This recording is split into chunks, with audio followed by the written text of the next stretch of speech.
नमस्कार। राजकीय स्नातकोत्तर महाविद्यालय बारा के राजनीति विज्ञान विभाग से मैं डॉक्टर राकेश वर्मा, सहायक आचार्य, आप सभी का इस ऑनलाइन क्लासेस में स्वागत करता हूं। प्यारे बच्चों, बीए फर्स्ट ईयर बीए प्रथम वर्ष का जो सेकंड पेपर है, द्वितीय प्रश्न पत्र प्रतिनिधि भारतीय राजनीतिक विचारक, इस पुस्तक का हम अध्ययन कर रहे हैं। इस पुस्तक में उन भारतीय राजनीतिक विचारकों के तत्कालीन परिस्थितियों में दिए गए विचारों का हम अध्ययन कर रहे हैं। इसी कड़ी में हम बात कर रहे हैं आज राजा राम मोहन राय के सामाजिक विचारों के बारे में। राजा राम मोहन राय के समय में भारतीय सामाजिक जीवन अनेक कृतियों से ग्रस्त था। उनके जो समय था, जो वो भारत में थे, उस समय अनेक ऐसी कृतियां थी जिनको राजा राम मोहन राय ने समाप्त करने का प्रयास किया था। समाज में अनेक रूढ़ियां थी।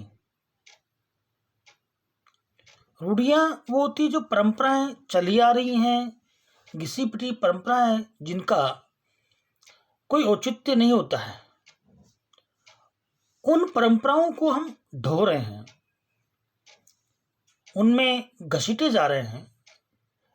इन परंपराओं का, रूढ़िवादिता का राजा राम मोहन राय ने अपने तत्कालीन परिस्थितियों में अपने विचार व्यक्त किए। उस समय स्त्री जाति को, जो नारी है, उसको हीन दृष्टि से देखा जाता था, कमजोर देखा जाता था और ऐसा माना जाता था उसको, नारी को। जब हम अंग्रेजों के संपर्क में आए तो हमने देखा कि जो अंग्रेज हैं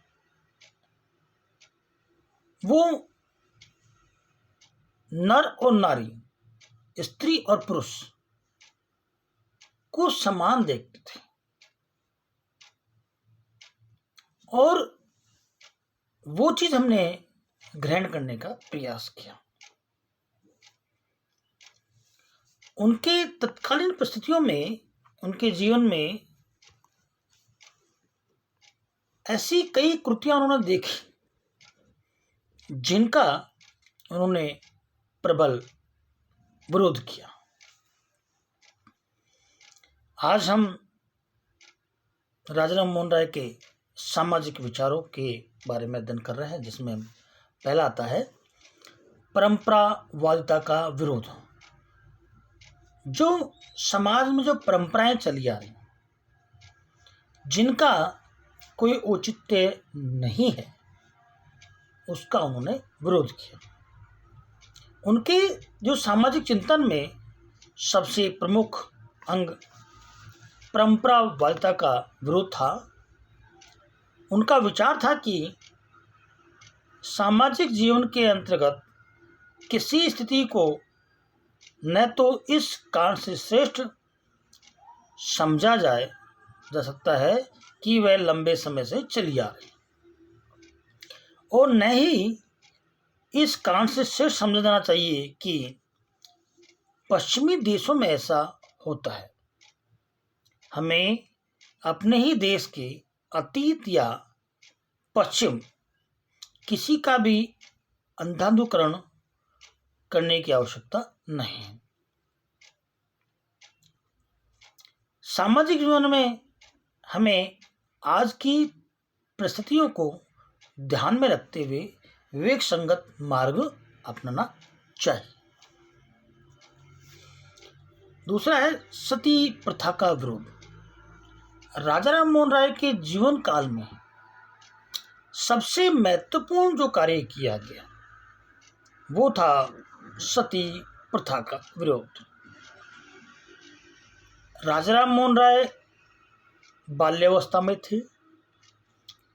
उस समय उनके बड़े भ्राता जगमोहन, जब जगमोहन की मृत्यु हुई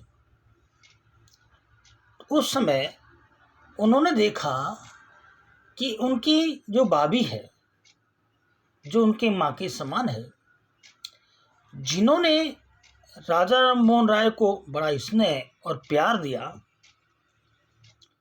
उस भाभी को जबरन सती किया गया।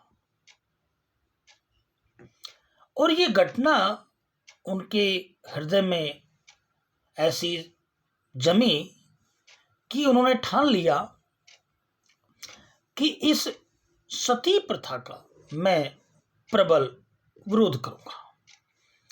बच्चों, जब सती प्रथा कैसे होती थी मैं इसके बारे में बताता हूं। जब किसी का पति स्वर्गवासी हो जाता है या उसकी मृत्यु हो जाती है तो समाज में ऐसी व्यवस्था थी कि उसको भी उसके साथ ही मरना होता था। इसके लिए एक चिता बनाई जाती है। उस चिता पर उसको जबरन लेटाया जाता है और उस चिता के चारों ओर हथियार लेकर के खड़े होते हैं और उसको जबरन उस चिता पर जलाया जाता है। वो उसमें चीखती है, चिल्लाती है और जब उसको लेटाया जाता है उस समय इतना घायल कर दिया जाता है कि वो उठने के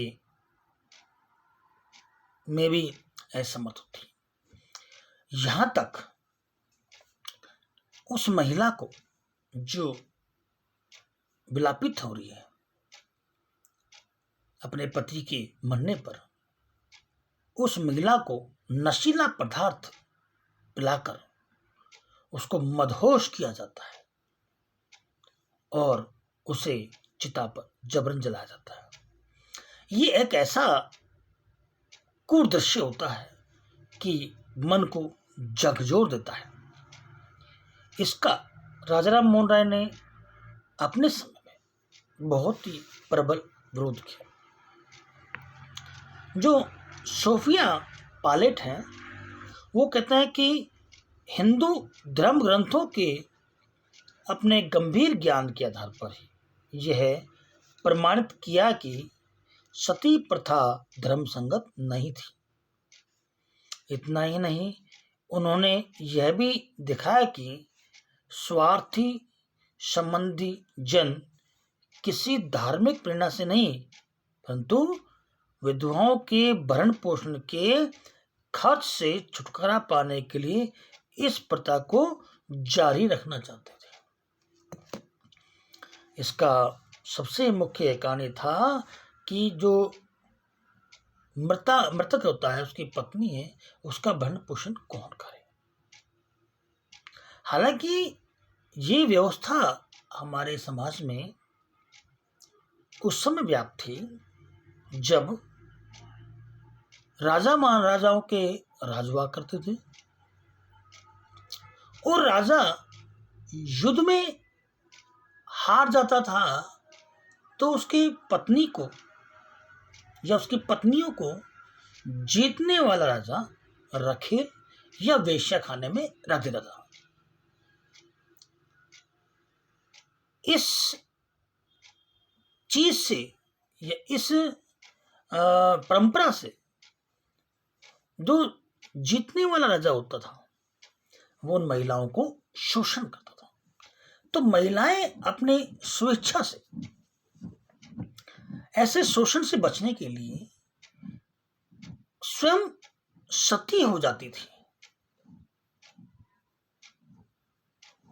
उसका अंधाधुंधीकरण करके तत्कालीन परिस्थितियों में लोगों ने सती प्रथा को अपनाया।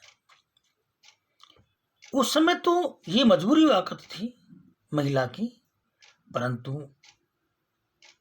अन्य समाज ये होता था कि उसका भरण पोषण कौन करे, उसका खाना खर्चा कौन उठाए, इसलिए सती प्रथा उस समय जारी रखी गई।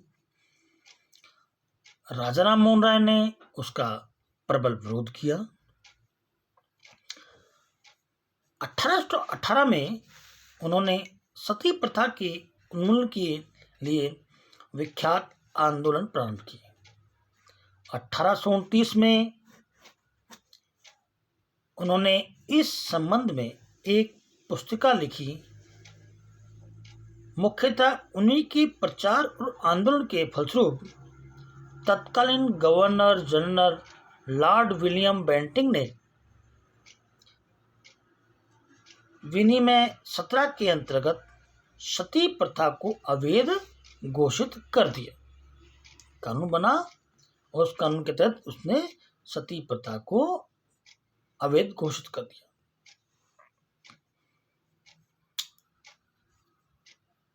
महान हिंदू दार्शनिक राजाराम मोहन राय की विशेष सहायता के बिना शायद कभी भी अंग्रेज सरकार के लिए ये कानून जो सती प्रथा है इसको रद्द करना संभव नहीं होता। अगला, नारी उद्धार पर बल। राजाराम मोहन राय नारी स्वतंत्रता, नारी अधिकार और नारी शिक्षा तथा नारी के उद्धार पर बल देते थे। उन्होंने तत्कालीन भारतीय समाज में स्त्री जाति को अत्यधिक हीन भावना से जो देखा जाता था उनके समय पर, और जन्म से लेकर मृत्यु तक उनका जीवन वेदना और पराधीनता से जकड़ा हुआ था। विवेकपुंज राजाराम मोहन राय ने इस सत्य को समझ लिया कि स्त्रियों की स्थिति में सुधार लाए बिना इस देश में कोई विकास संभव नहीं हो सकता। अतः उन्होंने स्त्रियों की दीनहीन स्थिति को समाप्त कर उन्हें स्वतंत्रता की दिशा में आगे बढ़ने का निश्चय किया। राजाराम मोहन राय के समय में हिंदू स्त्रियों को अपने पति की संपत्ति से अधिकार प्राप्त नहीं था। उन्होंने इस अन्यायपूर्ण स्थिति की कटु आलोचना की। उन्होंने 1822 ईस्वी में एक विद्वतापूर्ण लेख लिखा जिसका शीर्षक था मॉडर्न इंक्लूमेंट of Asian right of animals. इस 1822 में जो उन्होंने लेख लिखा, हिंदू उत्तराधिकार विधि पर आधारित स्त्रियों के प्राचीन अधिकारों का अंधाधुनीकरण, आधुनिक अतिक्रमण। इस लेख में उन्होंने यज्ञवल्क्य, नारद, कात्यायन, विष्णु, बृहस्पति और व्यास आदि विद्वान धर्मशास्त्रियों को उद्धृत करते हुए बतलाया कि प्राचीन धर्मशास्त्रियों के अनुसार पति द्वारा छोड़ी हुई संपत्ति में स्त्री को अपने पुत्र के बराबर भाग मिलता था और पुत्री को 1/4। राजाराम मोहन राय ने कहा है कि कट्टर हिंदुओं को चाहिए कि वे शैव विवाहों को भी वही मान्यता दें जो वैदिक विवाहों को प्राप्त है। अगर उनकी सलाह मानी जाती तो विधवा विवाह, अंतर्जातीय विवाह और यौनारंभम के उपरांत विवाह आदि हिंदू समाज में मान्य होते। राजा राम मोहन राय ने लड़कियों और स्त्रियों की शिक्षा पर विशेष बल दिया और इसे भारतीय समाज की सबसे बड़ी आवश्यकता बतलाया।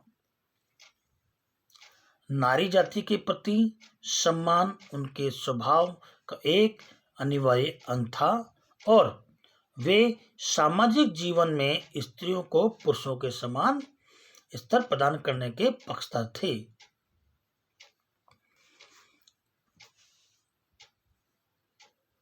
अगला, जाति प्रथा का विरोध। जो समाज में जाति व्यवस्था है उसका उन्होंने विरोध किया। हिंदू समाज जातियों के आधार पर अनेक इकाइयों में विभाजित है और ये जातियां उपजातियों में विभाजित हो गई, जिससे सामाजिक जीवन में अनेक संकीर्णताओं ने घर कर लिया। राजा राम मोहन राय ने जाति प्रथा के विरुद्ध प्रचार किया और यह दृढ़ विश्वास व्यक्त किया कि हिंदुओं की राजनीतिक कमजोरी और परिणामतः पराधीनता का कारण उनमें असंख्य जातियों और उपजातियों का होना है। जाति प्रथा का विरोध करते हुए राय ने दो बातों पर बल दिया। पहला, जाति का आधार जन्म नहीं कर्म होना चाहिए। दूसरा, किसी व्यक्ति को जाति के आधार पर श्रेष्ठ अथवा है दृष्टि से नहीं देखा जाना चाहिए। उसे उसकी उपलब्धियों, गुणों और मान्यताओं के आधार पर ही श्रेष्ठ माना जाना चाहिए। राजा राम मोहन राय के राजनीतिक विचारों के बाद में हमने उनके सामाजिक विचारों के बारे में बात की। राजा राम मोहन राय अपने समय में तत्कालीन परिस्थितियों में जिनका उन्होंने विरोध किया, सामाजिक जो कुरीतियां थी, जो परंपराएं थी, जो नारी के प्रति जो दृष्टि थी, उनका उन्होंने विश्लेषण किया। राजा राम मोहन राय ने 1822 में जो लेख लिखा, हिंदू उत्तराधिकार विधि पर आधारित स्त्रियों के प्राचीन अधिकारों का आधुनिक अतिक्रमण, ये उन्होंने लेख लिखा। इस लेख में उन्होंने जो याज्ञवल्क्य, नारद, कात्यायन, विष्णु, बृहस्पति और व्यास आदि विद्वानों के धर्मशास्त्रियों की उद्धृत करते हुए बताया कि प्राचीन धर्मशास्त्रों के अनुसार पति द्वारा जो संपत्ति छोड़ी जाती है उसका पत्नी पर अधिकार होता है। राजा राम मोहन राय ने उस समय बहुपत्नी विवाह, बहुत सारी पत्नी जो रखी जाती थी, उसका उन्होंने विरोध किया और उन्होंने हिंदू पुरुष जो बहुत सारी पत्नी रखता था, इसकी कानून बनाने की उन्होंने बात की। इस पर कानून बनाने की बात की। उन्होंने आवाज उठाते हुए ऐसे वैधानिक व्यवस्था की आवश्यकता पर बल दिया कि कोई भी हिंदू पुरुष एक मजिस्ट्रेट से लाइसेंस लिए बिना अपनी पहली पत्नी के जीवन काल में दूसरा विवाह नहीं कर सकता। राजा राम मोहन राय का यह भी सपना था कि बाल विधवाएं पुनर्विवाह करें और प्रौढ़ विधवाएं आत्मसम्मान का जीवन व्यतीत करने के लिए शिक्षित की जाए। राजा राम मोहन राय ने अपने तत्कालीन परिस्थितियों में इस प्रकार के विचार व्यक्त किए। आप सभी का इस ऑनलाइन क्लासेस में धन्यवाद। थैंक्स। कोरोना महामारी है, इस पर सुरक्षित रहें। नो मास्क नो एंट्री का विशेष ध्यान रखें। सभी का धन्यवाद। थैंक्स। अगली कक्षा में आपसे फिर मुलाकात हो।